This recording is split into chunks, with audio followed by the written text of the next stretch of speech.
Hymyilee mun miehisessä olemuksessa beachillä. Sokkasen kaikki muu ultraseksikeillä viksillä. Jos omistat viikset, pystyt tekemään mitä vaan. Mulla on kyky saada ihmiset punastumaan. Mä trimman mun viikset keskimäärin kerran vuodessa. Ei oo mitään hätä, viikset pysyy aina muodissa. November, mulla on permanentti pensseli. Veitsi päihittäväks Super Mariot ja Günterit. Viikset, ne on elämän tarkoitus.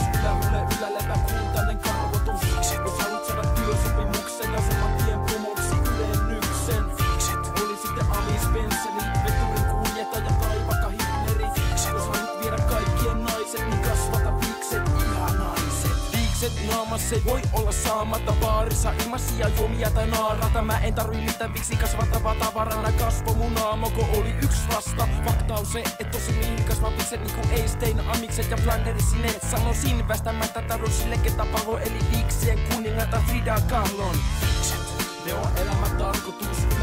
Ylälepä kultainen karvotus. Viikset, jos haluat saada työsopimuksen ja saman tien pomoksi ylennyksen. Viikset, oli sitten Amis Pensseli, veturin kuljettaja tai vaikka Hitleri. Viikset, jos haluat viedä kaikkien naiset, niin kasvata viikset, ihanaiset.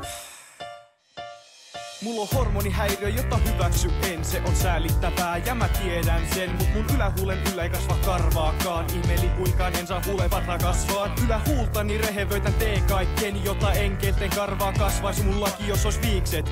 Varmasti menestyisin, osin onnellinen ja niihin yläkäpertyisin. Jos ois viikset, kuluis sängystä kahina, katon kasariporno ihan viiksien takia. Kirjoitan Google-kuvahakuun ja huomaan kuka joka jännu repee nauruun. Se päivä kun elämässä koin tän käänteen, tajusin et tää on pakko sano ääneen. Kun tytötkin yökkäs nähtyä mun viksikuvia. Hei jätkät, vikset on vitun rumia. Vikset, ne on elämän tarkoitus. Ylälepä kultainen karvotus. Vikset, jos haluat saada työsopimuksen ja saman tien pomoksi ylennyksen. Vikset, oli sitten Amis Pensseli, veturin kuljettaja tai vaikka Hitleri. Vikset, jos haluat viedä kaikkien naiset, niin kasvata viikset, ihana.